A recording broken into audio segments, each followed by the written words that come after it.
தமிழகத்திலே ஒரு மோசமான இருண்ட ஆட்சி நடந்து கொண்டிருக்கிறது. இந்த ஆட்சியை வீட்டுக்கு அனுப்பி இன்றைக்கு 50 ஆண்டு இல்லாத வளர்ச்சி தந்த எடப்பாடி அவர்கள் மீண்டும் முதலமைச்சராவது உறுதி. அந்த அடிப்படையிலே இன்றைக்கு பாரத பிரதமர் அவர்கள் இன்றைக்கு மேக் இன் இந்தியா திட்டத்தை கொண்டு வந்து கோவைக்கு மட்டும் 3300 கோடி டிஃபென்ஸ் கார்டர் திட்டத்தை கொடுத்தார்கள். அதே போல அண்ணன் எடப்பாடியார் கேட்டு இணங்க கொரோனா நேரத்தில் அதிகமான தடுப்பூசியை தந்தவர் நம்முடைய பாரத பிரதமர் அவர்கள். அதே போல ஆபரேஷன் சிந்தூர் இன்னைக்கு தந்து நம்முடைய மானத்தை காப்பாற்றியவர் பாரத பிரதமர் அவர்கள். அதே போல எடப்பாடியார் அண்ணன் கேட்டு இணங்க ஒரே ஆண்டிலே 11 மருத்துவக் கொள்கை தந்தது பாரத பிரதமர் அவர்கள். அதே போல ஸ்மார்ட் சிட்டி திட்டத்தை தந்தவர் பாரத பிரதமர் அவர்கள். அதே போல ஜிஎஸ்டி 2.0 5% மற்றும் 18% கொண்டு வந்தது மாண்புமிகு பாரத பிரதமர் நரேந்திர மோடிஜி அவர்கள். அதே போல அமெரிக்கா, இஸ்ரேல், ஈரான் போர் நடக்கும் பொழுது நமக்கெல்லாம் எந்த பிரச்சனை நாட்டுக்கு இல்லாமல் பார்த்துக்கொண்டு அதிகமான டீசல் பெட்ரோல் எல்லாம் அற்புதமாக ஒரு மாதம் 5 கப்பல்ல வர வச்சார் மாண்புமிகு பாரத பிரதமர் நரேந்திர மோடிஜி அவர்கள். இங்கே தமிழகத்தில் நடந்து கொண்டிருக்கூடிய திமுக ஆட்சி இன்னைக்கு மக்களுக்கு பாதுகாப்பு இல்ல, பெண்களுக்கு பாதுகாப்பு இல்ல. கண்டிப்பாக 50 ஆண்டுகள் வளர்ச்சியை இந்த கோவை மாவட்டத்துக்கு தந்த அந்த எடப்பாடி அவர்கள் முதலமைச்சராக வருவார்கள். நம்முடைய மாண்புமிகு பாரத பிரதமர் அவர்கள் அத்தனை திட்டத்தையும் கோவை மாவட்டத்துக்கு மட்டும் தமிழ்நாட்டுக்கு மீண்டும் தருவார் என்று சொல்லி இந்த சிறப்பான நிகழ்ச்சிக்கு வந்திருக்கக்கூடிய அத்தனை பேரையும் வரவேற்று விடைபெறுகிறேன். நன்றி, வணக்கம். நமது பாரத பிரதமர் திரு நரேந்திர மோடி அவர்களை வரவேற்கும் விதமாக அனைத்திந்திய அண்ணா திராவிட முன்னேற்ற கழகத்தினுடைய பொதுச் செயலாளர் மதிப்பிற்குரிய திரு எடப்பாடி பழனிசாமி அவர்கள் சட்டமன்ற உறுப்பினர் அவர்கள் பாரத பிரதமர் அவர்களுக்கு பொன்னாடை போற்றி வரவேற்கின்றார், கௌரவிக்கின்றார்.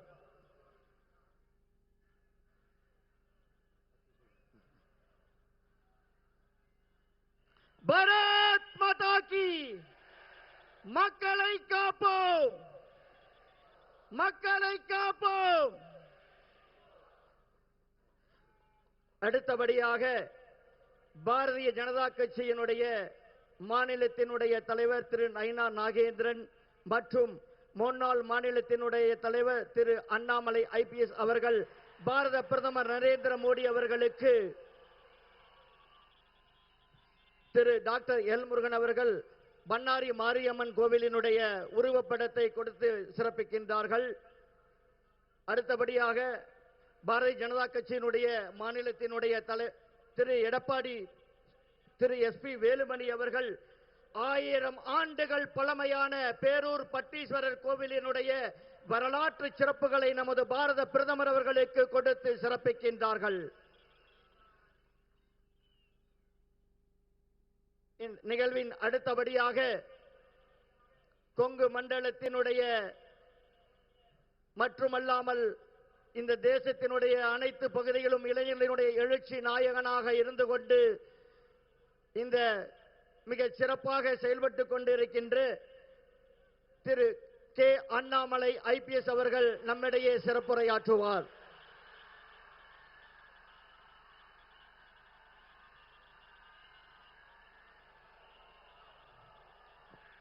அன்பார்ந்த பெரியோர்களே, தாய்மார்களே, ஒரு சரித்திர சாட்சியாக நம்முடைய கோயம்புத்தூரில் ஒரு அற்புதமான பொதுக்கூட்டத்தில் நாம் எல்லோரும் கூட பங்கேற்றுக் கொண்டிருக்கின்றோம். 5 ஆண்டு காலமாக தமிழகத்தில் நடந்து கொண்டிருக்கக்கூடிய ஒரு காட்டாட்சியை முடிவுக்கு கொண்டு வந்து கொண்டிருக்கின்றோம். 5 ஆண்டு காலமாக தமிழகத்தினுடைய தேர்தல் நாள் எப்பொழுது வரும் என்று காத்திருந்தோம். நம்முடைய பெண்களுக்கு, குழந்தைகளுக்கு எப்பொழுது விடுதலை கிடைக்கும் என்று காத்திருந்தோம். தமிழகத்தில் அதிகரித்திருக்கக்கூடிய கஞ்சா புழக்கத்திலிருந்து நம்முடைய மாணவ செல்வங்களை, இளைஞர்களை எப்படி மீட்டெடுப்பது என்று கவலையில் இருந்தோம். அந்த நாள் இப்பொழுது வந்துவிட்டது. உலகத்தினுடைய நண்பனாக, விஸ்வ பந்துவாக, உலகத்தினுடைய நண்பனாக இருக்கக்கூடிய, ஒப்பற்ற பார் போற்றக்கூடிய பாரதத்தினுடைய பிரதமர் ஐயா நரேந்திர மோடி அவர்கள் இன்று நம்மோடு இருக்கின்றார்கள் கோயம்புத்தூர். இன்று நமக்கு ஒரு உற்சாகம் கொடுத்து, உத்வேகத்தை கொடுத்து, அடுத்த 3 நாட்களும் கூட கண் துஞ்சாமல் பணி செய்து தமிழகத்தில் திராவிட முன்னேற்ற கழகத்தினுடைய ஆட்சியை வேரோடு மண்ணோடு பிடுங்கி எறிந்து மே 4க்கு பிறகு இன்று நம்முடைய எதிர்க்கட்சி தலைவராக இருக்கக்கூடிய அருமை அண்ணன் எடப்பாடி பழனிசாமி அவர்கள் மே 4க்கு பிறகு தமிழகத்தினுடைய முதலமைச்சராக அந்த நாற்காலில் வந்து அமர்ந்து நாம் எதிர்பார்க்கக்கூடிய ஒரு நல்லாட்சியை தமிழக மக்களுக்கு அளித்து அடுத்த 5 ஆண்டு காலம் மக்களுடைய நலமும் வளமும் பெருகட்டும் என்று எல்லோரும் அந்த நாளுக்காக காத்துக் கொண்டிருக்கின்றோம். அருமை சொந்தங்களே, மேடையில் நம்மோடு மத்திய இணையமைச்சர் அவிநாசி தொகுதியினுடைய சட்டமன்றத்தினுடைய வெற்றி வேட்பாளராக இருக்கக்கூடிய அருமை ஐயா டாக்டர் எல் முருகன் அவர்கள் இருக்கின்றார்கள். நம்மை எல்லாம் வழிநடத்தி கொண்டிருக்கக்கூடிய பாரதிய ஜனதா கட்சியினுடைய மாநில தலைவராக சாத்தூர் சட்டமன்ற தொகுதியினுடைய வெற்றி வேட்பாளர் அருமை அண்ணன் நயினார் நாகேந்திரன் அவர்கள் நம்மோடு இருக்கின்றார். இந்த கொங்கு பகுதியில் 23 தொகுதிகளுக்கும் கூட ஒரு தளபதியாக கொங்குல எப்பொழுதும் கூட திராவிட முன்னேற்ற கழகத்துக்கு வேலை இல்லை என்று பறைசாற்றிக் கொண்டிருக்கக்கூடிய தொண்டாமுத்தூர் தொகுதியினுடைய வெற்றி வேட்பாளர் அருமை அண்ணன் எஸ்பி வேலுமணி அவர்கள் நம்மோடு இருக்கின்றார். பாரதிய ஜனதா கட்சியினுடைய தேசிய மகளிர் அணியினுடைய தலைவி, உங்களுடைய முழு அன்பையும் பெற்றிருக்கக்கூடியவர், கோயம்புத்தூர் வடக்கு தொகுதியினுடைய பாரதிய ஜனதா கட்சியினுடைய வெற்றி வேட்பாளர் அருமை அக்கா வானதி ஸ்ரீனிவாசன் அவர்கள் நம்மோடு இருக்கின்றார். அருமை சொந்தங்களே, மேடையில் இந்த தலைவர்களோடு நம்முடைய கொங்கு மண்டலத்தில் 23 தொகுதியினுடைய வெற்றி வேட்பாளர்களும் கூட மேடையில் நம்முடைய பாரத பிரதமர் ஐயா நரேந்திர மோடி அவரோடு அமைந்திருக்கின்றார்.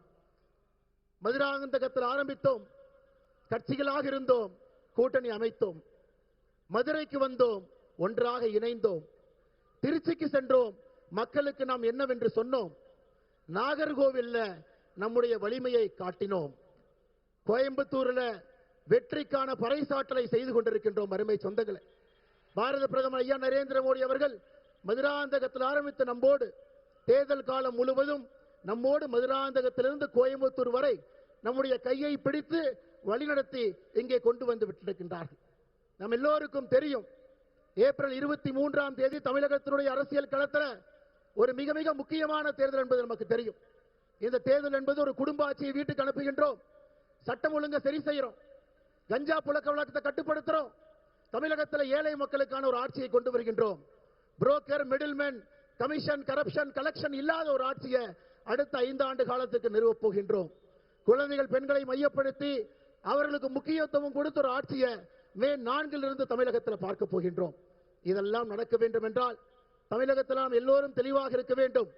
ஒரு வாக்கையும் கூட திராவிட முன்னேற்ற கழகத்திற்கோ காங்கிரஸ் கட்சிக்கோ ஒரு வாக்கை கூட ஒரு தமிழன் தமிழகத்திலே நாம் அளிக்க கூடாது என்பதிலே நாம் உறுதியாக இருக்க வேண்டும். அருமை சொந்தங்களே, அதே நேரத்தில் உங்களுக்கு தெரியும், 2009ஆம் ஆண்டு நவம்பர் மாதத்தில் குஜராத் மாநிலத்தில் உள்ளாட்சி தேர்தலில் பெண்களுக்கு 50% இடஒதுக்கீடு கொண்டு வந்தது யார்?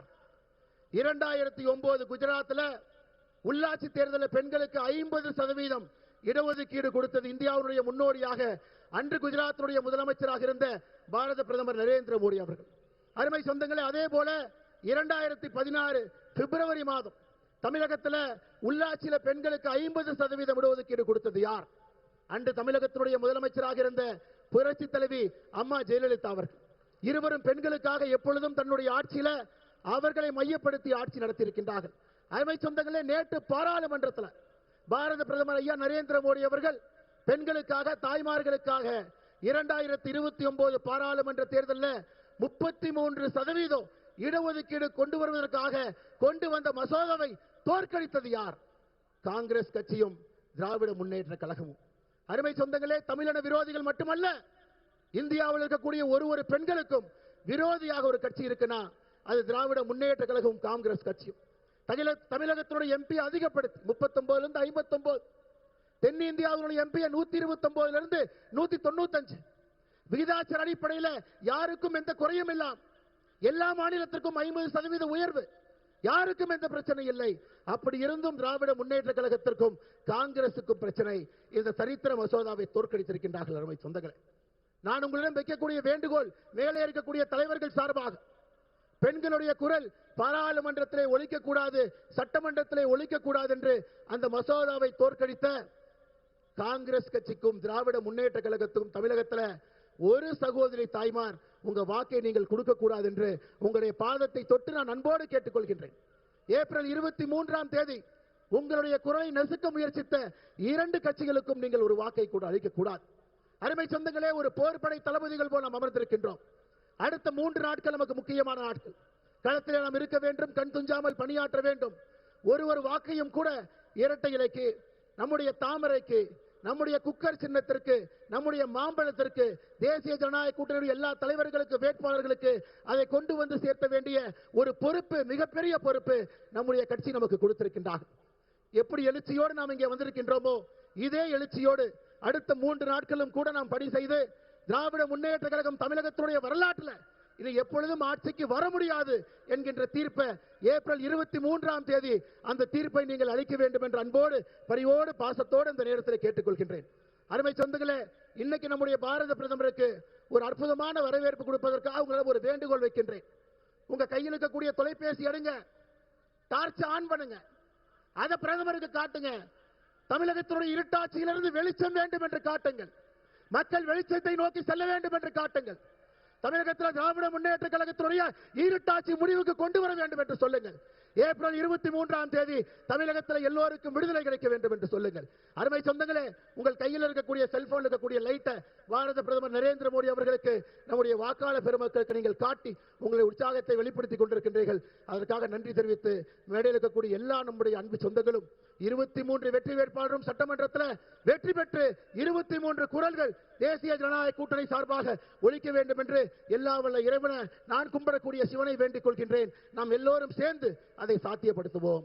பாரத் மாதா கி, பாரத் மாதா கி, பாரத் மாதா கி. தமிழகத்திலே தேசிய ஜனநாயக கூட்டணியினுடைய ஆட்சி அமைந்தே தீர வேண்டும் என்று உறுதியுடன் செயல்பட்டுக் கொண்டிருக்கின்ற பாரதிய ஜனதா கட்சியினுடைய மாநிலத்தினுடைய தலைவர் மதிப்புக்குரிய திரு நயினா நாகேந்திரன் எம்எல்ஏ அவர்கள் சிறப்புரையாற்றுவார்.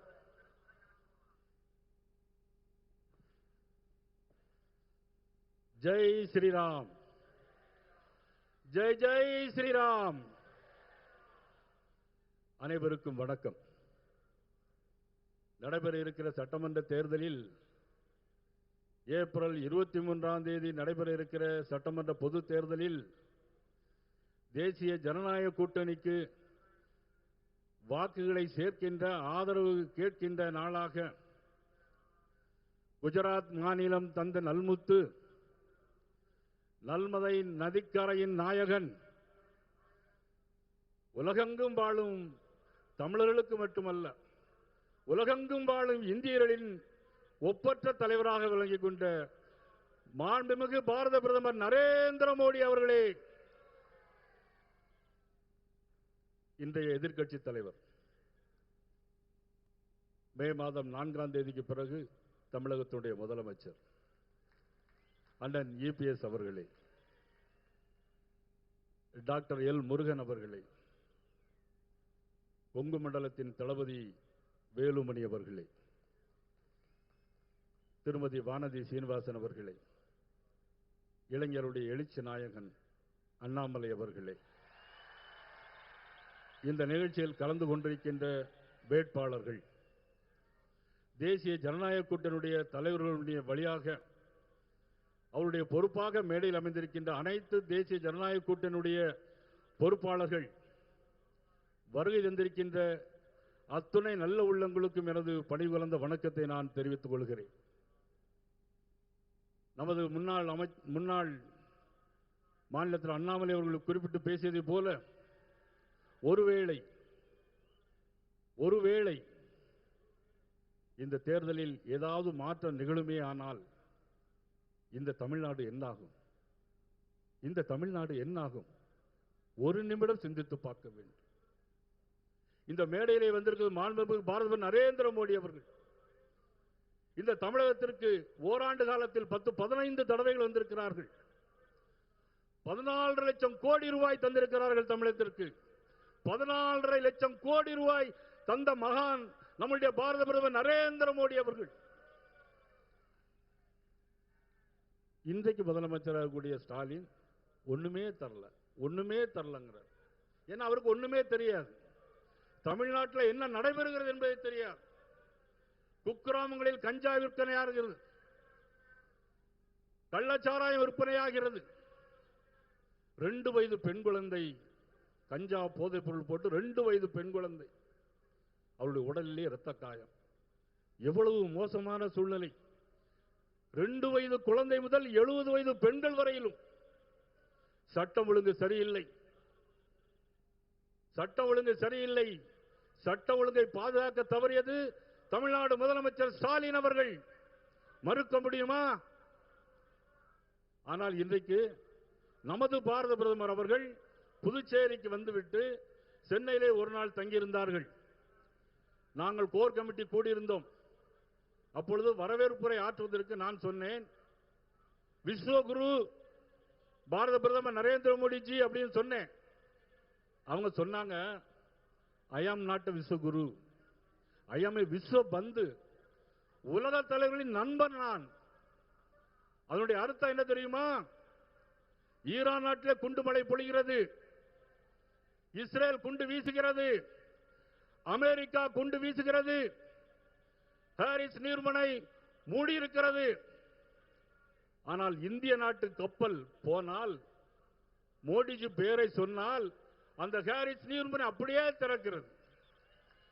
அந்த ஹாரிஸ் நீர்மனை அப்படியே திறக்கிறது. குண்டு மழை பொழிந்து கொண்டிருக்கிறது. வானத்தில் ஒரு விமானம் பறந்து கொண்டிருக்கிறது. ரேடார்ல பார்க்கிறாங்க. எந்த விமானம் அப்படின்னு பார்த்தா அது ஏர் இந்தியா. எல்லா நாட்டிலும் போர். ஏர் இந்தியா விமானம் வானத்திலே பறந்து கொண்டிருக்கிறது. அப்பேற்பட்ட மாபெரும் தலைவர் நரேந்திர மோடிஜி அவர்கள். ஆனால் நம்ம முதலமைச்சர் ஸ்டாலின் என்ன தெரியுமா சொல்றாரு? எனக்கும் அவர்களுக்கு தான் போட்டி, எனக்கும் அவர்களுக்கு தான் போட்டி. யார் யாரோடு ஒப்பிட முடியும்?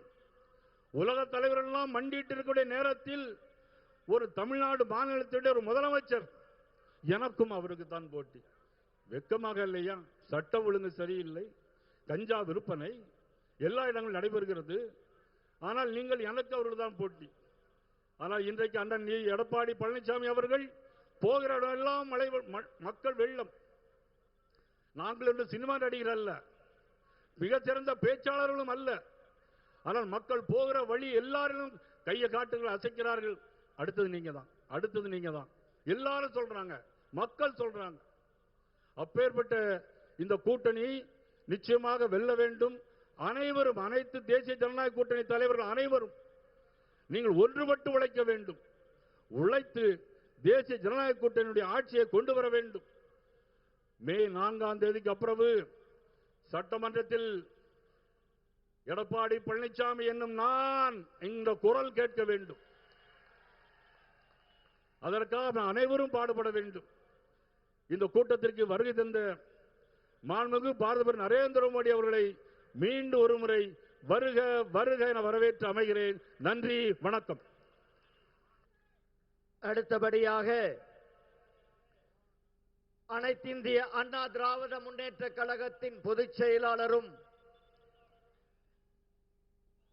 எதிர்கால தமிழகத்தின் முதலமைச்சருமாகிய திரு எடப்பாடி பழனிசாமி அவர்கள் நம்மிடையே சிறப்புரையாற்றுவார்.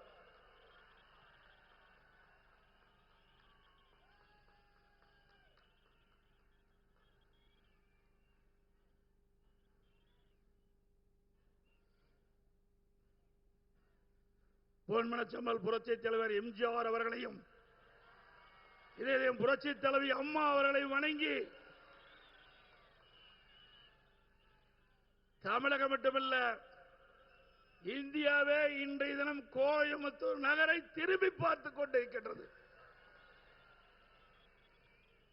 இந்த சிறப்பான தேர்தல் பிரச்சார கூட்ட நிகழ்ச்சியிலே கலந்து கொண்டு சிறப்பான உரையாற்ற இருக்கின்ற மாண்புமிகு பாரத பிரதமர் நரேந்திர மோடிஜி அவர்களே, நிகழ்ச்சியில் பங்கு பெற்றுகின்ற பாஜக தலைவர் திரு நயினார் நாகேந்திரன் அவர்களே, மத்திய இணையமைச்சர் சகோதரி முருகன் அவர்களே, வரவேற்புரை ஆற்றிய முன்னாள் மாநில தலைவர் திரு கே அண்ணாமலை அவர்களே, அனைத்து இந்திய அண்ணா திராவிட முன்னேற்ற கழக தலைமை நிலைய செயலாளர் முன்னாள் அமைச்சர் சகோதரர் எஸ்.பி. வேலுமணி அவர்களே, மேடையில வீட்டுகின்ற பல்வேறு கட்சியினுடைய தலைவர்களே, கழக வேட்பாளர்களே, கூட்டணி கட்சி வேட்பாளர்களே, வரி என்று சிறப்பித்துக் கொண்டிருக்கின்ற பெரியவர்களே, தாய்மார்களே, வாக்கா பெருமக்களே, பத்திரிகையாளர்களே, ஊடகங்களே, அனைவருக்கும் என்னுடைய முதற்கண் நன்றி கலந்த வணக்கம். இன்றைக்கு தமிழகத்திலே நடக்கின்ற தேர்தல் தமிழகத்தை சுரண்டி பிழைத்துக் கொண்டிருக்கின்ற ஒரு குடும்பத்திற்கும் தமிழ்நாட்டுக்கும் நடக்கின்ற தேர்தல். இந்த தேர்தல் மூலமாக குடும்ப ஆட்சிக்கு முடிவு கட்டுகின்ற தேர்தல், வாரிசு அரசியலுக்கு முடிவு கட்டுகின்ற தேர்தல். இன்றைக்கு தமிழகத்திலே ஊழல் நிறைந்த ஆட்சி, மக்கள் விரோத ஆட்சி. இந்த ஆட்சியை அகற்ற வேண்டும் என்ற அடிப்படையில் இன்றைக்கு தேசிய ஜனநாயக கூட்டணி அமைக்கப்பட்டிருக்கின்றோம். அதிமுக கூட்டணிக்கு தலைமை தாங்கின்றது. மக்கள் விரோத ஆட்சியை அகற்றுவோம். அகற்றுவீங்களா? நல்லா சத்தமா சொல்லுங்க. பாரத பிரதமர் அவர்களுக்கு கேட்கும். ஏற்கனவே பொன்மனச்செம்மல் புரட்சி தலைவர் எம்ஜிஆர் அவர்கள் அனைத்து இந்திய அண்ணா திராவிட முன்னேற்ற கழகத்தை தொடங்குகின்ற பொழுது தீய சக்தி திமுக வேரோடு தமிழகத்திலே அழிக்கப்பட வேண்டும் என்ற அடிப்படையிலே அண்ணா திமுகவை தோற்றுவித்தார். அவர் மறைவுக்கு பிறகு இதே புரட்சி தலைவி அம்மா அவர்கள் சிறப்பான ஆட்சி கொடுத்தார்கள். இருவரும் தலைவர்கள் தமிழ்நாட்டுக்கு சிறப்பான ஆட்சி கொடுத்த தலைவர்கள். அதேபோல மாண்புமிகு பாரத பிரதமர் மோடி அவர்கள் இன்றைக்கு உலகம் முழுவதும் இருக்கின்ற தலைவர்கள் பாராட்டு பெறுகின்ற அளவிற்கு இந்திய நாட்டை உயர்த்தி பிடித்தவர் மரியாதைக்குரிய பாரத பிரதமர் நரேந்திர மோடி அவர்கள். எத்தனையோ பிரதமர்கள் தமிழக நாட்டை ஆண்டிருக்கின்றார்கள். ஆனால் இந்திய நாட்டிற்கு பாரத பிரதமர் நரேந்திர மோடி அவர்கள் பதவி ஏற்ற பிறகு மிகப்பெரிய பெருமை கிடைக்கப்பெற செய்திருக்கின்றார்கள். அவருடைய உழைப்பு மெச்சத்தக்கது. இரவுகள் மாறாமல் இந்திய நாட்டுடைய வளர்ச்சிக்காக தன்னை அர்ப்பணித்துக் கொண்டு உழைத்துக் கொண்டிருக்கின்ற தலைவர் பாரத பிரதமர் நரேந்திர மோடி அவர்கள். அண்ணா திமுக, பாரத ஜனதா, பாட்டாளி மக்கள் கட்சி, அம்மா மக்கள் முன்னேற்ற கழகம் மற்றும் கட்சியோடு பல கட்சிகள் இணைந்து அற்புதமான கூட்டணி அமைத்திருக்கின்றோம். நம்முடைய கூட்டணி இயற்கையான கூட்டணி, வெற்றி கூட்டணி, அண்ணா திமுக கூட்டணி. திராவிட முன்னேற்ற கழகம் ஆட்சி பொறுப்பேற்று 5 ஆண்டுகள் ஆகின்றன. 5 ஆண்டு காலத்தில் திராவிட முன்னேற்ற கழகத்துடைய சாதனை 5 லட்சம் கோடி தமிழகத்திலே கடன் பெற்று இந்தியாவிலேயே கடன் வாங்குவதிலே முதல் மாநிலம் தமிழ்நாடு. அந்த சாதனை தான் இன்றைய முதலமைச்சர் படைத்திருக்கின்றார். 73 ஆண்டு காலம் பல கட்சிகள் தமிழ்நாட்டை ஆண்டிருக்கின்றன. 2021 வரை தமிழ்நாட்டுடைய கடன் அளவு 4,85,000 கோடி. 2021 2026 வரை திராவிட முன்னேற்ற ஆட்சி அவர்கள் வாங்கிய கடன் 5 லட்சம் கோடி. எந்த ஒரு பெரிய திட்டமும் இதுவரை கொண்டு வரப்படவில்லை. எனக்கு முன்னாலே பேசுவதில் குறிப்பிட்டதை போல தமிழ்நாடு வளர்ச்சி பெறுவதற்கு, தமிழ்நாட்டில் ஒரு பெரிய திட்டம் கொண்டு வருவதற்கு எந்த நடவடிக்கையும் எடுக்கப்படவில்லை.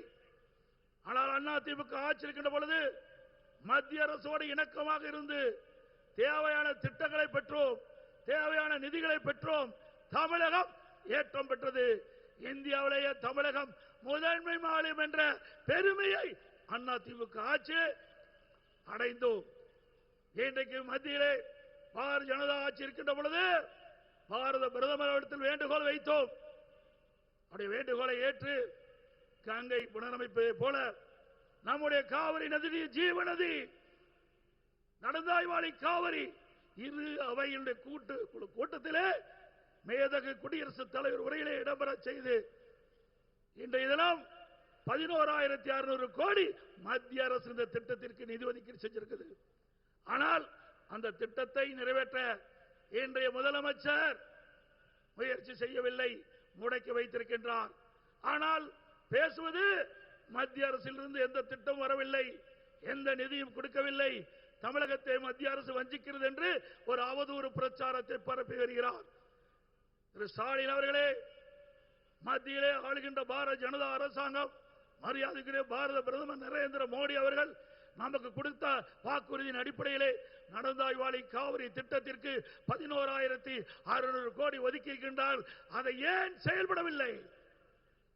இது கொடுக்கப்பட்டு விட்டது. ஸ்டாலின் திட்டத்தை நடத்த மறுக்கின்றார். இப்படிப்பட்ட ஆட்சி தேவையா? இன்றைக்கு கோயம்புத்தூர், திருப்பூர், நீலகிரி 23 சட்டமன்ற தொகுதி 2021ஆம் ஆண்டு நடைபெற்ற சட்டமன்ற பொது தேர்தல் இதே கூட்டணி அமைத்திருந்தோம், மக்களுடைய ஆதரவை பெற்றிருந்தோம். 23 இடத்தில் 17 இடங்களிலே வென்றோம்.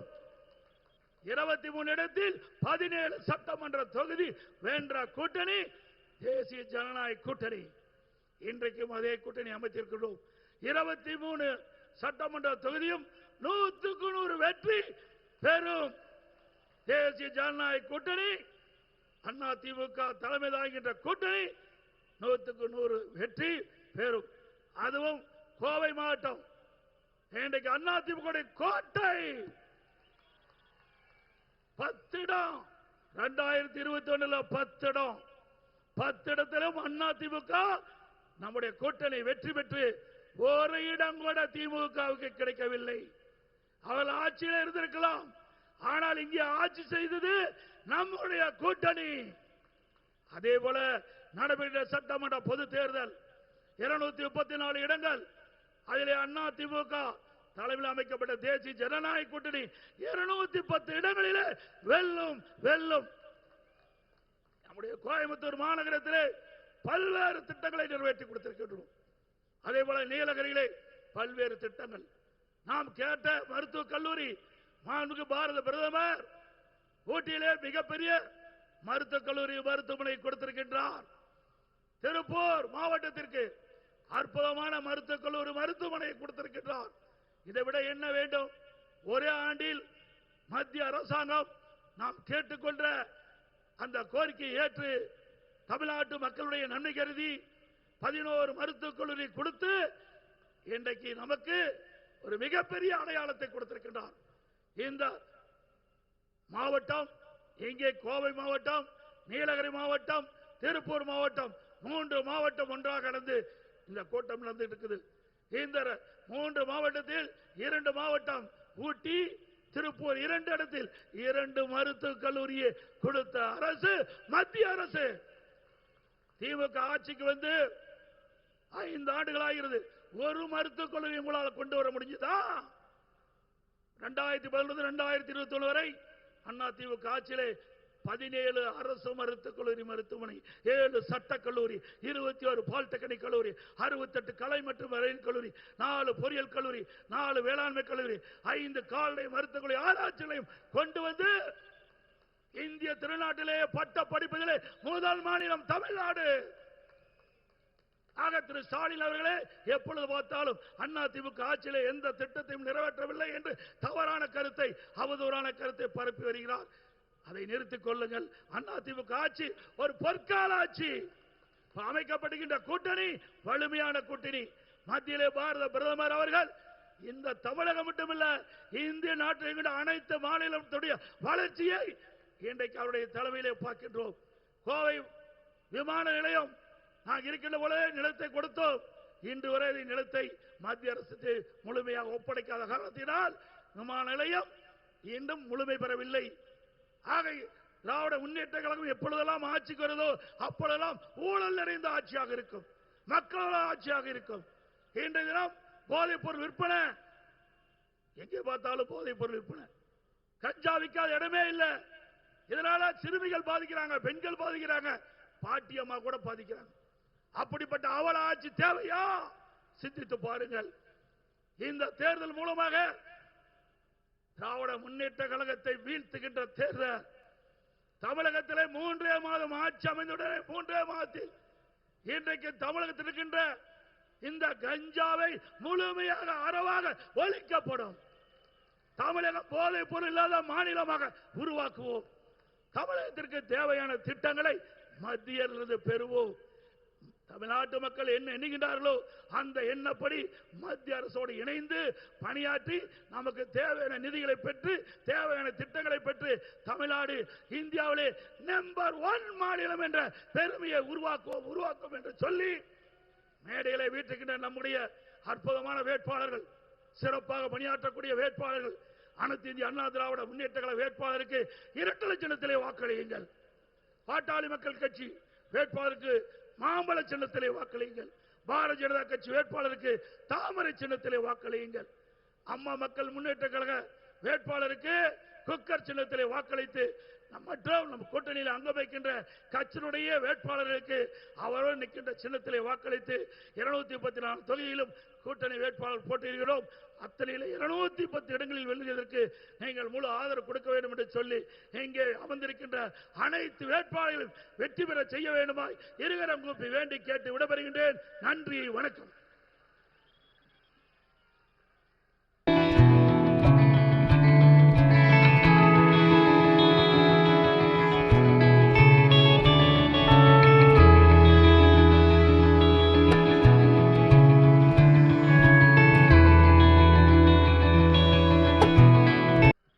அடுத்தபடியாக நாம் ஆவலுடன் எதிர்பார்த்து கொண்டிருக்கும் உலக தலைவர்களினுடைய நண்பனாக இந்த பாரத அன்னை கண்டெடுத்த தவல் புதல்வராக இங்கே வருகை தந்திருக்கின்ற மதிப்பும் மரியாதைக்கும் உரிய நமது பாரத பிரதமர் திரு நரேந்திர மோடி அவர்கள் சிறப்புரையாற்றுவார்.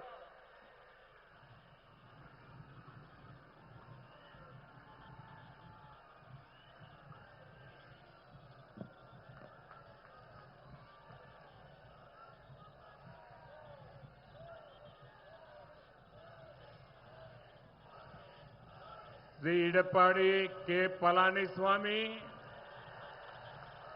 Shri Nainar Nagendran, doctor L Murugan, Shri K Annamalai, Shrimati Vanathi Srinivasan, Shri S P Velumani, Shri Pollachi Jayaraman, Shri Bhojarajan, Shri S Thangaraj, Shri Udumalai K Radhakrishnan, Shri M S M Anandan, doctor S D Prem Kumar, Shrimati Karthika Shiva Kumar, Shri Shunuvelu, Shri K R Jayaraman, Shri Amman K Arjunan, Shri S Damodaran, Shri P R G Arun Kumar, Shri O K Chinnaraj, Shri V P Kandasamy, Shri एनएसएन Nataraj, Shri K P Paramasivam, all other leaders on stage, in அன்பாரன் தமிழ் சகோதரர்களே வணக்கம். First of all, I offer my prayers to Konai Amman and Bhagwan Murugan of Marudmalai. Just a few days ago,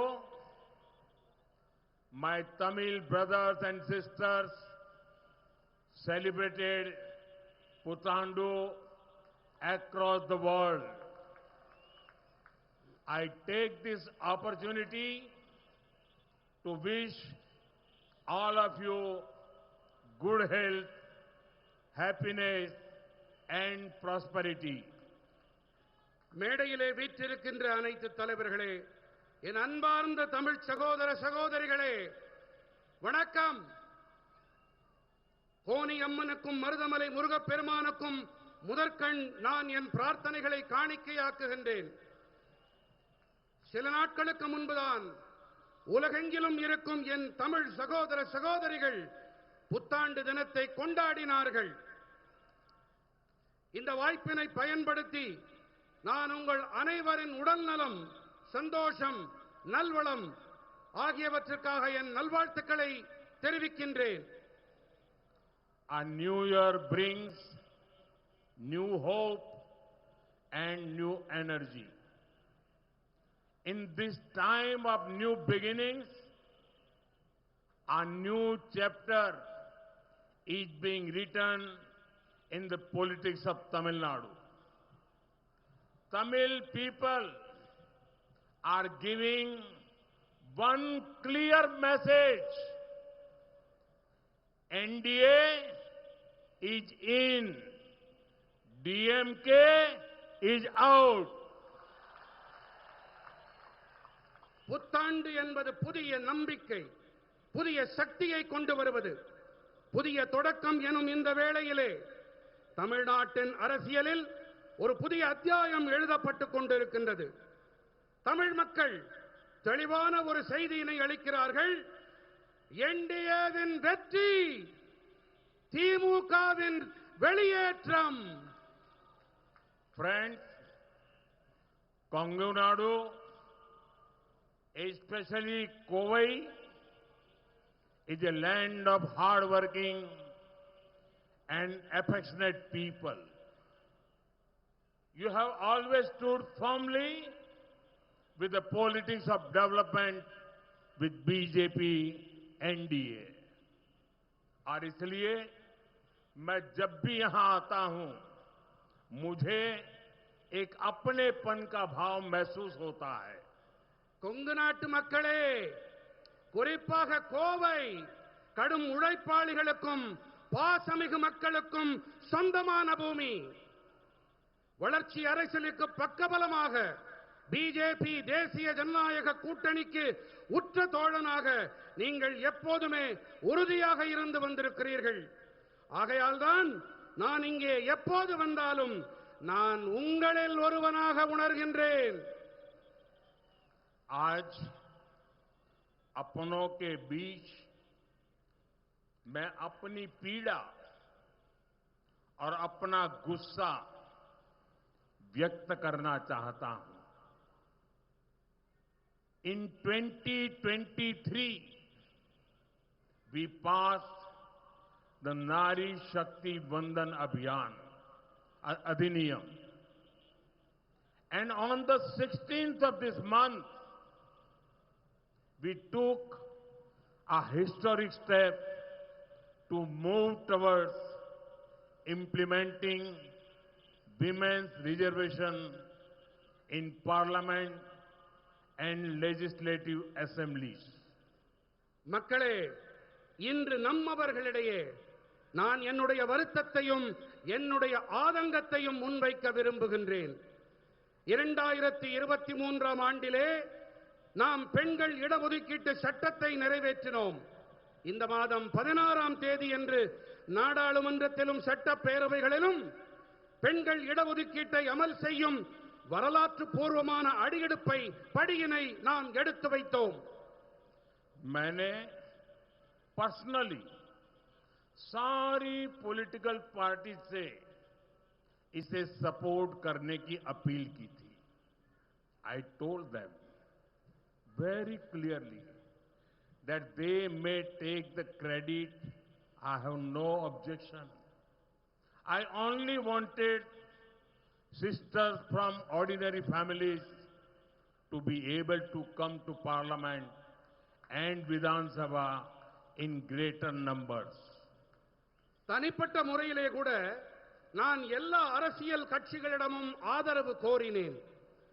எல்லா பாராட்டையும் நீங்களே எடுத்துக்கங்க, எனக்கு எந்த ஆட்சேபனையும் இல்லை என்று தெளிவாக கூறினேன். ஆனா எனக்கு வேணுங்கிறதெல்லாம் ஒண்ணே ஒண்ணுதான், சாதாரண குடும்பங்களைச் சேர்ந்த என்னுடைய சகோதரிகள் நாடாளுமன்றத்துக்கும் சட்டப்பேரவைகளுக்கும் அதிக எண்ணிக்கையிலே வர வேண்டும் என்பது மட்டுமே என்னுடைய ஆசை. But unfortunately, this noble effort was derailed. DMK, Congress, and their allies made it a target of hatred and petty politics. ஆனால் துரதிர்ஷ்டவசமாக இந்த உயர்வான முயற்சி தோல்வி அடைந்தது. திமுகவும் காங்கிரசும் அவர்களுடைய கூட்டாளிகளும் வெறுப்பரசியல், கீழ்த்தரமான அரசியலுக்கு அதை இரையாக்கினார்கள். If this bill had been passed, many Tamil women from ordinary families would become MPs and MLAs. Basis the 2011 census, Tamil Nadu was going to get so many more seats, but clearly DMK did not want to this happen. Anyhow, the DMK's actions are now very, very clearly exposed. இந்த மசோதா மட்டும் சட்டமாகி இருந்தால் சாதாரண குடும்பங்களைச் சேர்ந்த பல பெண்கள் எம்பிக்களாகவும் எம்எல்ஏக்களாகவும் ஆகியிருப்பார்கள்.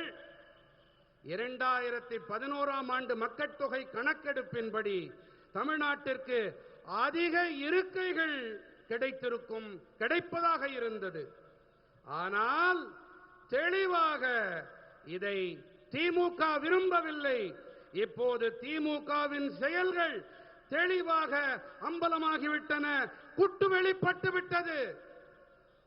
By wearing black clothes, DMK cannot cover up their wrong intentions.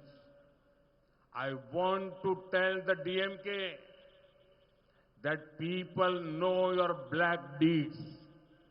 You cannot escape your black deeds any longer. Janata DMK के काले कारनामे अच्छी तरह से जान चुकी है. झूठ फैलाने से डीएमके के काले कारनामे छिपने वाले नहीं है. கருப்பு உடைகள் அணிந்து திமுக தங்களுடைய தீய எண்ணங்களுக்கு திரை போட்டு விட முடியாது என்று திமுகவுக்கு நான் கூறிக்கொள்ள விரும்புகின்றேன். உங்களுடைய கெட்ட செயல்களின் பலன்களிலிருந்து உங்களால் இனி தப்பவே முடியாது. மக்கள் உங்களின் உண்மையான முகங்களை தெரிந்து கொண்டு விட்டார்கள். பொய்களை பேசித் திரியும் திமுகவால் இனிமேல் புரட்டுக்களை, புனை சுருட்டுக்களை மறைக்க முடியாது. और मैं तमिलनाडु की जनता को एश्योर करता हूं, I assure you all that this is nothing the end of our fight. This is just the beginning. BJP और एनडीए आपके अधिकारों के लिए संघर्ष करते रहेंगे. தமிழர்களே, உங்களுக்கு நான் ஒன்று உறுதிபட கூறிக்கொள்ள விரும்புகின்றேன். இது எங்களுடைய போராட்டத்தின் முடிவு அல்ல, இது தொடக்கம்தான்.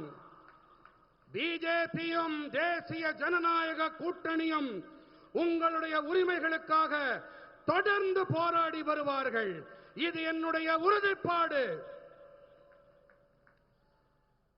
इस कार्यक्रम के बाद आज रात को 8:30 बजे 8:30 मैं राष्ट्र के नाम अपनी बात बताने वाला हूं. इस विषय पर मैं विस्तार से चर्चा करने वाला हूं. இந்த நிகழ்ச்சி நிறைவடைந்த பிறகு இன்று இரவு 8:30 மணி அளவிலே நான் நாட்டு மக்களிடம் உரையாற்ற விரும்புகின்றேன். இந்த விஷயம் குறித்து விரிவாக நான் நாட்டு மக்களிடம் பகிர்ந்து கொள்ள இருக்கிறேன். அனைவரும் தவறாது கேளுங்கள். Today, DMK had no achievement to showcase, no real issues to raise. That is why they resorted to spreading false fears about a reduction in Tamil Nadu seats. DMK had said earlier that current proportional representation must be maintained, और हमने इसी का प्रस्ताव भी दिया था, लेकिन अब इन लोगों ने यू टर्न कर लिया. இன்று பெருமையாக சொல்லிக்கொள்ள திமுகவிடம் எந்த சாதனைகளும் கிடையாது. குற்றம் சொல்ல உண்மையான எந்த பிரச்சனைகளும் இல்லை. அதனால்தான் தமிழ்நாட்டின் இருக்கைகள் குறைப்பு பற்றி பொய்யான பயங்களை பரப்பத் தொடங்கி இருக்கின்றார்கள். தற்போது இருக்கும் விகிதாச்சார அடிப்படையிலான பிரதிநிதித்துவம் தக்க வைக்கப்பட வேண்டும் என்று திமுக முன்பு கூறியது. நாங்கள் இதன் அடிப்படையில் தான் மசோதாவை முன்வைத்தோம். ஆனால் அப்போது ஒன்ன சொன்னாங்க, இப்போது மாற்றி பேசுகிறார்கள். Why does it trouble DMK and Congress to see ordinary women rights? This one family party want power to remain confined within their own families. சாதாரண பெண்கள் உயர்வடைந்தால் ஏன் திமுகவிற்கும் காங்கிரசிற்கும் எரிகிறது? ஏன் தெரியுமா? ஏனென்றால் இந்த ஒற்றை குடும்ப கட்சிகள் அதிகாரம் தங்கள் குடும்பங்களுக்கு உள்ளேயே இருக்க வேண்டும் என்று ஆசைப்படுகின்றார்கள். आज तमिलनाडु में महिलाएं और यहां तक कि छोटी बच्चियां भी क्रिमिनल से सुरक्षित नहीं है. DMK harms women in Tamil Nadu by enabling violence and crime. They do not stand with women in parliament either. लेकिन अब डीएमके की इस नारी विरोधी सोच को जवाब जरूर मिलेगा. இன்று தமிழ்நாட்டிலே பெண்களாகட்டும், ஏன் சின்ன குழந்தைகளாகட்டும் குற்றவாளிகளால் பாதுகாப்பில்லாமல் இருக்கின்றார்கள். வன்முறை மற்றும் குற்றங்களுக்கு ஆதரவாக இருப்பதன் மூலம் பெண்களுக்கு தீங்கிழைக்கின்றது திமுக. இது மட்டுமா? நாடாளுமன்றத்திலும் கூட இவர்கள் பெண்களுக்கு ஆதரவாக இருப்பதில்லை. ஆனால் இப்போது பெண்களுக்கு எதிரான எண்ணப்பாட்டிற்கு சரியான பதில் திமுகவிற்கு கண்டிப்பாக கிடைக்கும். I request SPG people please collect this photograph. These kids are. அங்கே வெளிப்படுத்தப்படும் புகைப்படங்களை எஸ்பிஜி நண்பர்கள் அதை கொண்டு வந்து தருமாறு கேட்டுக்கொள்ளுகின்றேன். मैं तमिलनाडु की हर बहन से कहूंगा कि वो डीएमके और डीएमके के लोगों को जहां देखें वहीं उनसे सवाल करें.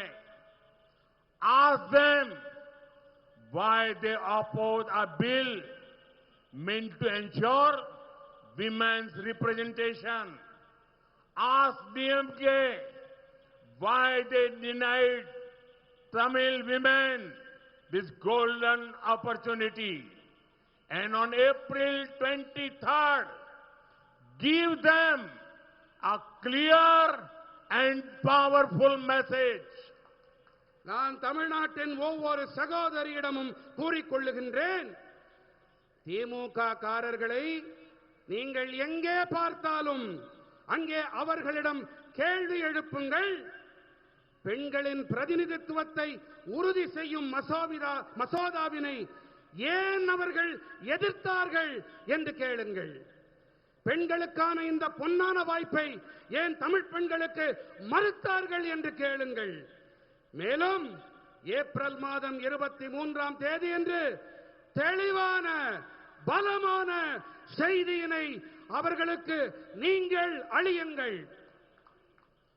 I see Tamil Nadu as an important engine of growth for India. In the last 11 years, the center has provided more than 14 lakh crore rupees to Tamil Nadu. This has come as tax devolution, as highways, airports, railways, and welfare schemes. Congress और DMK जब दिल्ली में राज करते थे, तब तमिलनाडु को जितने पैसे मिले थे, ये धनराशि उससे कई गुना ज्यादा है. இந்தியாவின் வளர்ச்சிக்கான முக்கியமான என்ஜினாக தமிழ்நாட்டினை நான் பார்க்கின்றேன். கடந்த 11 ஆண்டுகளாக 14 லட்சம் கோடி ரூபாய்க்கும் அதிகமான நிதியை தமிழ்நாட்டிற்கு மத்திய அரசு அளித்திருக்கின்றது. இது நிதி பகிர்வாக நெடுஞ்சாலைகள், விமான நிலையங்கள், ரயில்வே துறை மற்றும் நலத்திட்டங்களாக அளிக்கப்பட்டிருக்கின்றன.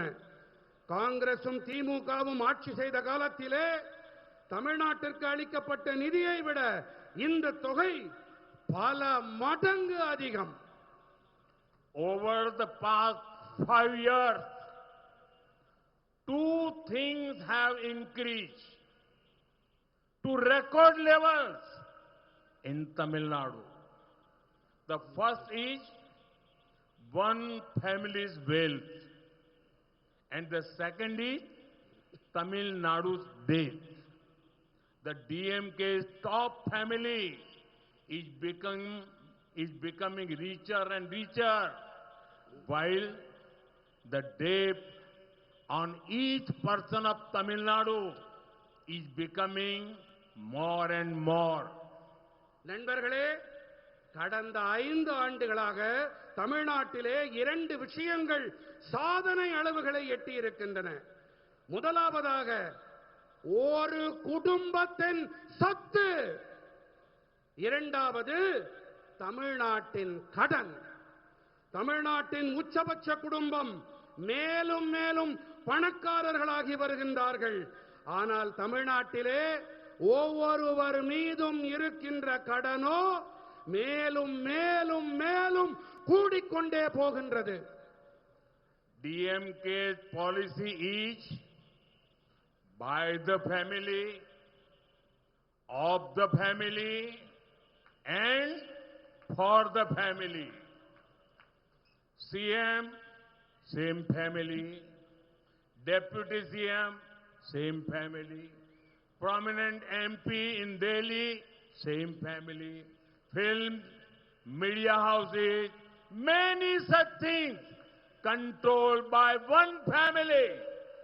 यहां तक कि डीएमके के सीनियर नेताओं को भी एक परिवार के जूनियर मोस्ट मेंबर्स के सामने झुकना पड़ रहा है. திமுகவின் கொள்கை என்ன? குடும்பத்திற்கு, குடும்பத்தால், குடும்பத்திற்காக, அவ்வளவுதான். முதலமைச்சர் அதே குடும்பம், துணை முதலமைச்சர் அதே குடும்பம், தில்லியில் இருக்கும் முக்கியமான எம்பிக்கள் அதே குடும்பம், திரைப்படங்கள், ஊடக நிறுவனங்கள், இப்படி பல துறைகளை ஒரே குடும்பம் தன் கட்டுப்பாட்டிலே வைத்திருக்கிறது. எந்த அளவுக்கு என்றால் திமுகவின் மூத்த தலைவர்கள் கூட ஒரு குடும்பத்தின் மிக இளைய உறுப்பினர்களிடம் தலை தாழ்த்தி நடந்து கொள்ள வேண்டியிருக்கின்றது. Whenever I meet people from Tamil Nadu, they tell me there is a big competition in the family here. The competition is between the son and the son-in-law. They are competing on who will loot more. எப்போதெல்லாம் நான் தமிழ்நாட்டு மக்களை சந்திக்க நேர்கிறதோ அப்போதெல்லாம் அவர்கள் என்னிடத்திலே ஒரு விஷயத்தை கூறுவார்கள். அது என்ன தெரியுமா? இங்கே ஒரு குடும்பத்திற்குள்ளே பெரும் போட்டா போட்டி நிலவுகிறது. இது மகனுக்கும் மருமகனுக்கும் இடையிலான போட்டி. எதிலே போட்டி? யார் அதிகமாக கொள்ளையடிக்கிறார்கள் என்பதுதான் போட்டி. Tamil Nadu needs vision in governance, not son or son-in-law loot. On a connected note, DMK and their ally in Delhi has one thing common.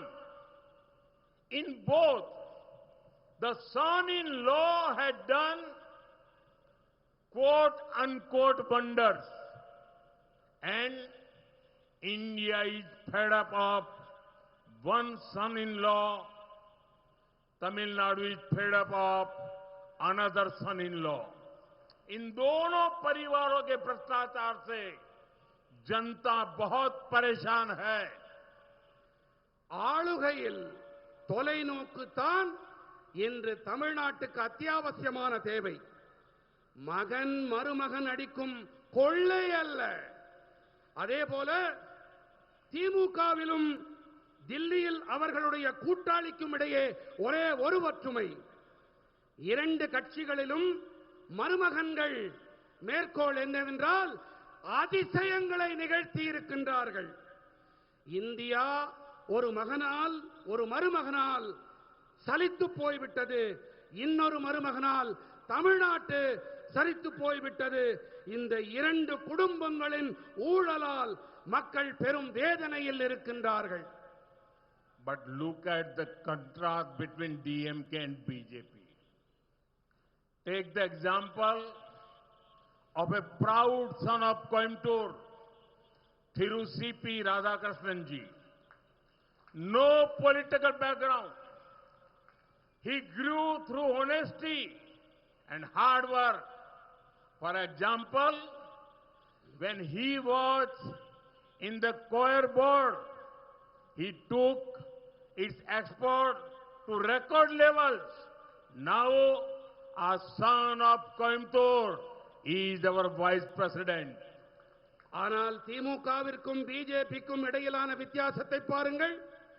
கோயம்புத்தூரின் மண்ணின் மைந்தன் சிபி ராதாகிருஷ்ணன் அவர்களையே எடுத்துக்காட்டாக எடுத்துக் கொள்வோமே. அரசியல் பின்புலம் ஏதும் கிடையாது. நேர்மை மற்றும் கடுமையான உழைப்பால் உயர்ந்தவர். தென்னை நார் வாரியத்தில் இருந்தபோது ஏற்றுமதியை சாதனை அளவுகளுக்கு கொண்டு சென்றார். இப்போது கோயம்புத்தூரின் மண்ணின் மைந்தன் ஒருவர் நமது துணை குடியரசுத் தலைவராக இருக்கின்றார். कोयम्बतूर के लोगों ने हमेशा से डीएमके की भ्रष्ट और माफिया स्टाइल राजनीति को नकारा है. Therefore, DMK looks at this region with a feeling of political revenge. Remember how a member of DMK's top family insulted the people a few months ago. Now they have sent here a politician known for massive scams, including test bag scam. திமுகவின் ஊழல் மலிந்த ரவுடியிச அரசியலை கோயம்புத்தூர் மக்கள் எப்போதுமே புறக்கணித்து வந்திருக்கின்றார்கள். ஆகையால் தான் இந்த பகுதியை ஒரு அரசியல் பழிவாங்கும் நோக்கோடுதான் திமுக அணுகி வந்திருக்கின்றது. திமுகவின் உச்சபட்ச குடும்பத்தின் உறுப்பினர் ஒருவர் கோவை மக்களை சில மாதங்களுக்கு முன்னால் எப்படி அவமானம் செய்தார் என்பது நினைவிருக்கிறது இல்லையா? டாஸ்மாக் ஊழல் போன்ற பெரிய பெரிய மோசடிகளுக்கு பெயர் போன ஒரு அரசியல்வாதியை இப்போது இங்கே அவர்கள் அனுப்பியிருக்கின்றார்கள். Friends, when there is a double engine government, work moves faster. Schemes reach people quicker. Benefits multiply. நண்பர்களே, டபுள் என்ஜின் அரசாங்கம் இருக்கும்போது வேலைகள் மும்முரமாக வேகமாக நடக்கின்றன. மக்கள் நல திட்டங்கள் விரைவாக மக்களை சென்றடைகின்றன. ஆதாயங்கள் பல மடங்காகின்றது. Take the PM Suryagar scheme for example. For now, it has reached only 8,000 homes in Coimbatore. Each home got about 75,000 rupees subsidy for rooftop solar from central government. So 8,000 homes means total about 60 crore rupees given by the center. பிரதம மந்திரி சூரிய சக்தி வீடுகள் திட்டத்தையே எடுத்துக்காட்டாக எடுத்துக்கொள்வோமே. இப்போது இது கோயம்புத்தூரில் 8,000 வீடுகளை மட்டுமே சென்றடைந்திருக்கிறது. ஒவ்வொரு வீட்டிற்கும் இந்த கூரை மீதான சூரிய சக்தி அமைப்பிற்கு சுமார் 75,000 ரூபாய் மத்திய அரசு தரப்பிலிருந்து மானியம் கிடைத்தது. ஆக 8,000 வீடுகள் என்றால் சுமார் 60 கோடி ரூபாயை மத்திய அரசு அளித்திருக்கின்றது. But benefit does not stop at subsidy. Solar power cuts electricity bills. People save money. According to one calculation, each home saves about 2,000 rupees every month on power bills. 8,000 homes together save about 1.6 crore rupees every month. That is about 19 crore rupees every year. ஆனால் ஆதாயம் மானியத்தோடு மட்டும் நின்று போவதில்லை. சூரிய சக்தி மின்சாரத்தால் மின் கட்டணம் குறைகிறது. மக்களால் பணத்தை சேமிக்க முடிகிறது.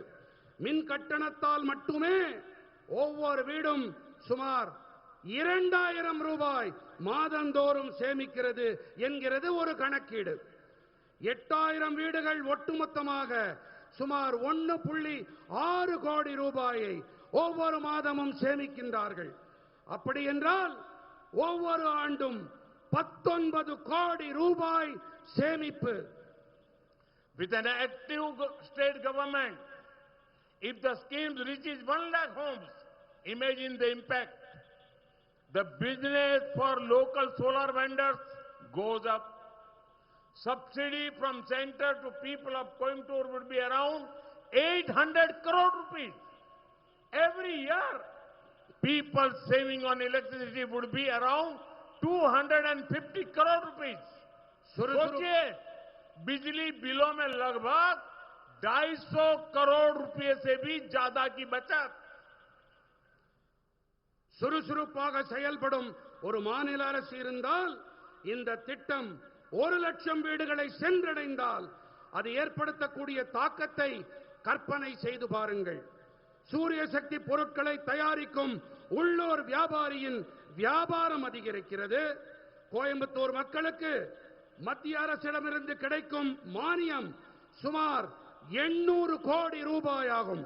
ஒவ்வொரு ஆண்டும் மக்கள் மின்சாரத்தால் சேமிக்கும் தொகை மட்டும் சுமார் 250 கோடி ரூபாயாக இருக்கும். This reduces the burden on the government to give power subsidies. Government saves money and can fund other welfare schemes. Further, rooftop solar reduces pressure on the power grid. This means Coimbator's industries get more electricity at lower cost. It means more investment, more jobs, more prosperity. மின்சாரத்துக்கான மானியங்கள் வழங்கல் என்ற சுமை அரசுக்கு குறையும். அரசாங்கம் பணத்தை மிச்சப்படுத்தி அந்த நிதி மற்ற நலத்திட்டங்களுக்கு செலவு செய்ய உதவியாக இருக்கும். மேலும் கூரை மீதான சூரிய சக்தி அமைப்பு மின் தொகுப்பு அதன் மீதான நெருக்கடியை குறைக்கும். இதன் காரணமாக குறைவான கட்டணத்தில் கோயம்புத்தூரின் தொழிற்சாலைகளுக்கு அதிக மின்சாரம் கிடைக்கும். இதன் விளைவாக அதிக முதலீடு அதிக வேலை வாய்ப்பு, அதிக செல்வ செழிப்பு. यह नागरिकों को शक्तिशाली बनाने का, पीपल को एम्पावर करने का उत्तम प्रयास है. You are getting power and you are getting empowered. உங்களுக்கு நல்ல மின்சாரம் கிடைக்கின்றது, அதே போல உங்களுக்கு அதிகாரம் பகிர்ந்தளிக்கவும் செய்யப்படுகின்றது. Similarly, Center is running many important welfare schemes of this kind. Crores of bank accounts, homes, water connections, gas connections, and mudra loans have made a real impact.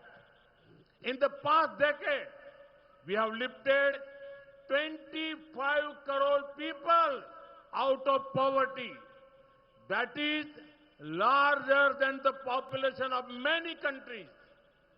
அதே போல இவை போன்ற பல முக்கியமான நலத்திட்டங்களை மத்திய அரசு செயல்படுத்தி வருகின்றது. கோடிக்கணக்கான வங்கி கணக்குகள், வீடுகள், குடிநீர் இணைப்புகள், எரிவாயு இணைப்புகள், முத்ரா கடன்கள் இவையெல்லாம் நல்லதொரு தாக்கத்தை ஏற்படுத்தி இருக்கின்றன. கடந்த 10 ஆண்டிலே நாம் 25 கோடி மக்களை ஏழ்மையிலிருந்து மீட்டெடுத்திருக்கிறோம். இது பல நாடுகளின் மக்கள் தொகையை விட அதிகமானது. These 25 crore people are aspirational. They spend on goods and services. Who make these goods? Small industries in places like Coimbatore. Who sells them? Local businesses and shop runs by the middle class. Who work there? Youth from the middle class. இந்த 25 கோடி மக்கள் முன்னேற துடிக்கும் ஆர்வம் உடையவர்கள். சரக்குகள் மற்றும் சேவைகளை பெற அவர்கள் செலவு செய்கின்றார்கள். யார் இந்த சரக்குகளை தயாரிக்கின்றார்கள்? கோயம்புத்தூர் போன்ற இடங்களில் இருக்கும் சிறிய தொழிற்சாலைகள் தான். யார் விற்பனை செய்கின்றார்கள்? நடுத்தர வர்க்கத்தினர் நடத்தி வரும் உள்ளூர் வியாபாரிகளும் கடைகளும் தான். யார் அங்கே வேலை பார்க்கின்றார்கள்? நடுத்தர வர்க்கத்தைச் சேர்ந்த இளைஞர்கள் தான். So, when central schemes are implemented without delay, both poor and middle class benefit. Growth reaches everyone. This is why Tamil Nadu needs a double engine NDA government. ஆக மத்திய அரசின் நலத்திட்டங்கள் தாமதமில்லாமல் அமல் செய்யப்படும் போது ஏழை மற்றும் நடுத்தர வகுப்பினர் பலன் அடைகின்றார்கள். வளர்ச்சி அனைவரையும் சென்றடைகின்றது. இதனால்தான் தமிழ்நாட்டிற்கு டபுள் என்ஜின் தேசிய ஜனநாயக கூட்டணி அரசாங்கம் மிக மிக தேவை. Friends, we care about your savings. Before 2014, an income of 12 lakh rupees meant paying up to 2 lakh rupees in tax. Today, on 12 lakh rupees, the tax is zero. That is direct saving in the hands of the middle class. We added another layer of relief by reducing GST rates. So, people pay less when they buy goods and services. सोचिए middle class को इससे कितना फायदा होगा. நண்பர்களே, உங்கள் சேமிப்பு குறித்து நாங்கள் அக்கறை எடுத்துக் கொள்ளுகின்றோம். 2014ஆம் ஆண்டிற்கு முன்பு 12 லட்சம் ரூபாய் வருமானத்திற்கு 2 லட்சம் வருமான வரி கட்ட வேண்டியிருந்தது. இன்று 12 லட்சம் ரூபாய் வரை வரியே கிடையாது. இது மத்திய தட்டு மக்களின் கைகளிலே நேரடியான சேமிப்பு. ஜிஎஸ்டி வரி விகிதங்களை குறைத்து அடுத்த கட்ட நிவாரணத்தை நாங்கள் அளித்திருக்கின்றோம். அந்த வகையிலே சரக்குகளையும் சேவைகளையும் மக்கள் வாங்கும்போது மக்கள் குறைவாக செலவு செய்கின்றார்கள். நடுத்தர மக்களுக்கு எத்தனை ஆதாயம் பாருங்கள். Now, families can save more for education, health and housing. They can invest more and earn more from it. They can also spend more on goods and services. கல்வி, ஆரோக்கியம், வீட்டு வசதி ஆகியவை தொடர்பாக குடும்பங்கள் இனி அதிகமாக சேமிக்க முடியும்.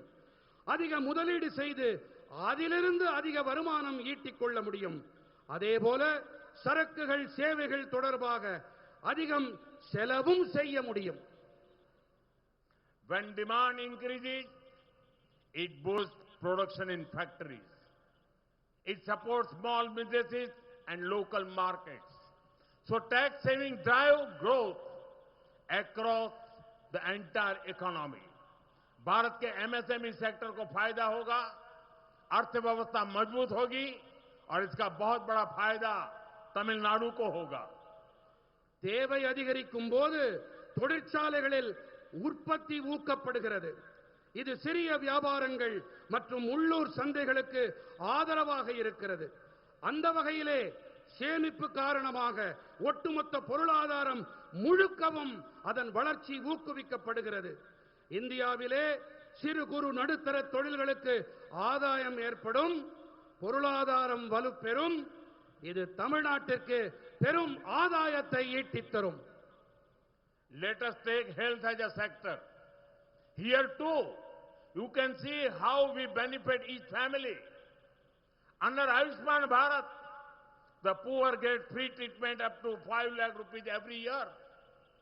This now includes senior citizens above 70 years of all sectors of society. Healthcare for elders is a major concern for the middle class. We have taken care of that. आपके सेहत की, आपके घर में बुजुर्गों के सेहत की, बच्चों के सेहत की चिंता एनडीए सरकार कर रही है.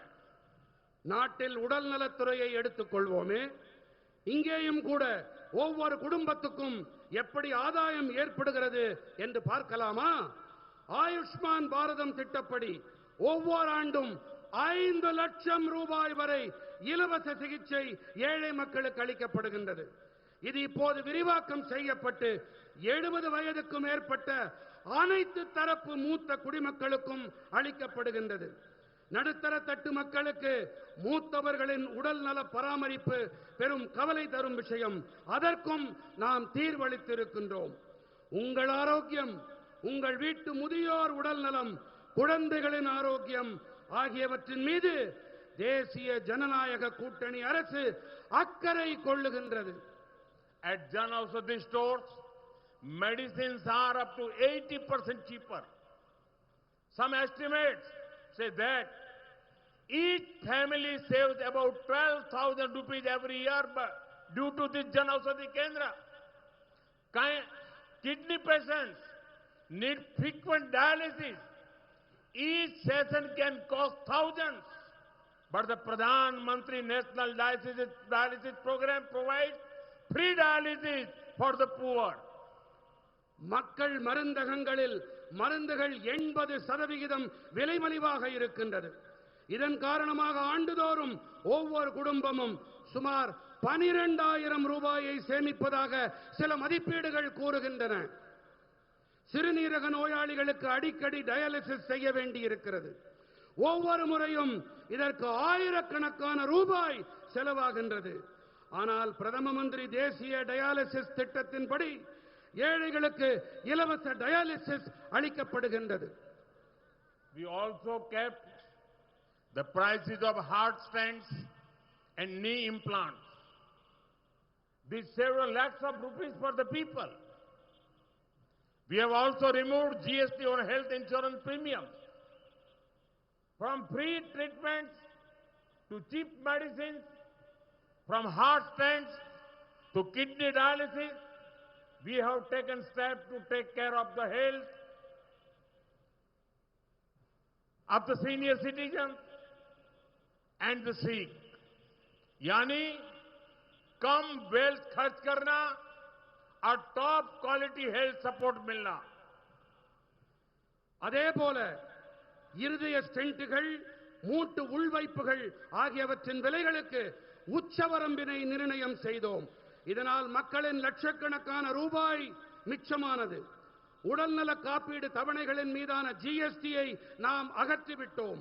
இலவச சிகிச்சை முதல் விலை மலிவான மருந்துகள் வரை, இருதய ஸ்டென்ட்டுகள் முதல் சிறுநீரக டயாலிசிஸ் வரை நாங்கள் மூத்த குடிமக்கள் நோயாளிகளின் உடல் நலனில் அக்கறை எடுத்து செயல்படுத்தி இருக்கிறோம். குறைவான செலவு, உயர்தர மருத்துவ சேவை, இதுவே எங்களின் குறிக்கோள். In November last year, I had come to Coimbatore for a summit on natural farming. It was an experience I will never forget. Hard-working, progressive farmers from Coimbatore and Tamil Nadu showed their innovations in this area. I salute our farmers. I also assure them that the double-engine NDA government in Tamil Nadu will improve their lives. DMK सरकार के कभी किसानों की चिंता नहीं की. NDA की double engine सरकार किसान कल्याण को प्रायोरिटी देगी. கடந்த ஆண்டு நவம்பர் மாதம் நான் கோயம்புத்தூருக்கு இயற்கை வேளாண்மை மாநாட்டிலே பங்கெடுக்க வந்திருந்தேன். அது மறக்க முடியாத அனுபவமாக இருந்தது. கோவை தமிழ்நாட்டின் கடினமாக உழைக்கும் விவசாயிகள் தங்கள் புதுமைகளை காட்சிப்படுத்தினார்கள். நமது விவசாயிகளுக்கு நான் தலை வணங்குகின்றேன். என்டிஏவின் டபுள் என்ஜின் அரசு தமிழர்களின் வாழ்வை மேம்படுத்தும் என்று நான் உறுதியளிக்கின்றேன். திமுக அரசு விவசாயிகளை பற்றி எந்த அக்கறையையும் காட்டவில்லை, அதற்கான எந்த முயற்சியையும் எடுக்கவில்லை. தேசிய ஜனநாயக கூட்டணியின் டபுள் என்ஜின் அரசு விவசாயிகளின் நலன்களுக்கு முதன்மை அளித்து செயல்படும். मैं आज कोयम्बटूर की इस धरती से तमिलनाडु के लोगों को कुछ गारंटी देने आया हूं. Once NDA comes to power, we will fix law and order. Our sisters' safety is our priority. இன்று என்னுடைய கோயம்புத்தூர் மண்ணிலிருந்து தமிழ்நாட்டின் மக்களுக்கு சில உத்தரவாதங்களை, கேரண்டிகளை நான் அளிக்க வந்திருக்கிறேன். கோவை மக்களே, உங்கள் மூலமாக தமிழ்நாட்டு மக்களுக்கு தெரிவிக்க விரும்புகின்றேன். என்டிஏ ஆட்சிக்கு வந்தவுடனேயே நாங்கள் சட்டம் ஒழுங்கினை சீர் செய்வோம்.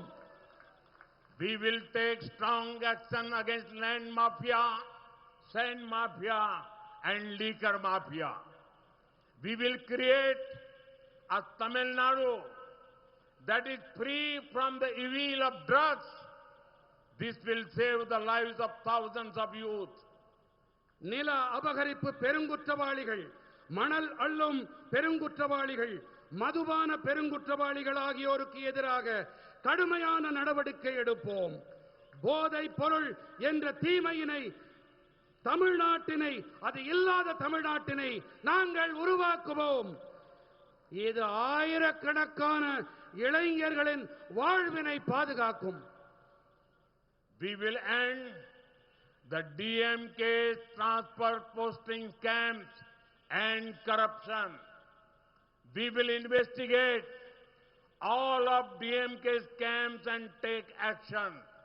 यहाँ की सारी भर्तियों में पारदर्शिता होगी और यहाँ के लाखों नौजवानों को रोजगार मिलेगा. திமுகவின் இடமாற்றத்திற்காக பணம் பெறுதல், பண மோசடி, ஊழல் ஆகியவற்றுக்கு நாங்கள் முடிவு கட்டுவோம். திமுக செய்திருக்கும் அனைத்து மோசடிகளையும் புலனாய்வு செய்து நடவடிக்கை எடுப்போம். மேலும் இங்கே அனைத்து நியமனங்களும் ஒளிவு மறைவற்ற முறையிலே நடக்கும். மேலும் இங்கே இடமாற்றத்திற்காக இங்கே லட்சக்கணக்கான இளைஞர்களுக்கு இங்கே வேலை வாய்ப்பு உருவாக்கப்படும். मैं विशेष रूप से अपने बीजेपी के और एनडीए के कार्यकर्ता साथियों से भी कहूंगा, in the coming days reach every household in this region, meet every voter, especially first-time voters and women voters. குறிப்பாக நான் பிஜேபியின் காரியகர்த்தர் நண்பர்களுக்கு ஒன்று கூறிக்கொள்ள விரும்புகின்றேன். வரவிருக்கும் நாட்களிலே இந்த பகுதியிலே இருக்கும் ஒவ்வொரு வீட்டுக்கும் செல்லுங்கள். ஒவ்வொரு வாக்காளரையும், குறிப்பாக முதல் முறை வாக்களிக்கும் வாக்காளர்கள், பெண்கள் ஆகியோரை சந்தியுங்கள். Explain NDA's vision to them, expose DMK's failures, tell people that this election is about Tamil Nadu's future. Ensure that on 23rd April, every booth witnesses record voting. आइए साथ मिलकर विकसित तमिलनाडु बनाएं, विकसित भारत बनाएं. என்டிஏவின் தொலைநோக்கை அவர்களுக்கு விளக்கிச் சொல்லுங்கள். திமுகவின் தோல்விகளை அவர்களிடம் எடுத்துச் சொல்லுங்கள். இந்த தேர்தல் தமிழ்நாட்டின் எதிர்காலம் பற்றியது என்று அவர்களிடத்திலே உரக்கச் சொல்லுங்கள். ஏப்ரல் 23ஆம் தேதியன்று ஒவ்வொரு பூத்திலும் வரலாறு காணா வாக்களிப்பு நடப்பதை நீங்கள் உறுதி செய்யுங்கள். வாருங்கள், நாம் அனைவரும் இணைந்து வளர்ச்சியடைந்த தமிழ்நாட்டை உருவாக்குவோம், வளர்ச்சியடைந்த பாரதத்தை படைப்போம். भारत माता की, भारत माता की, भारत माता की. वणक्कम.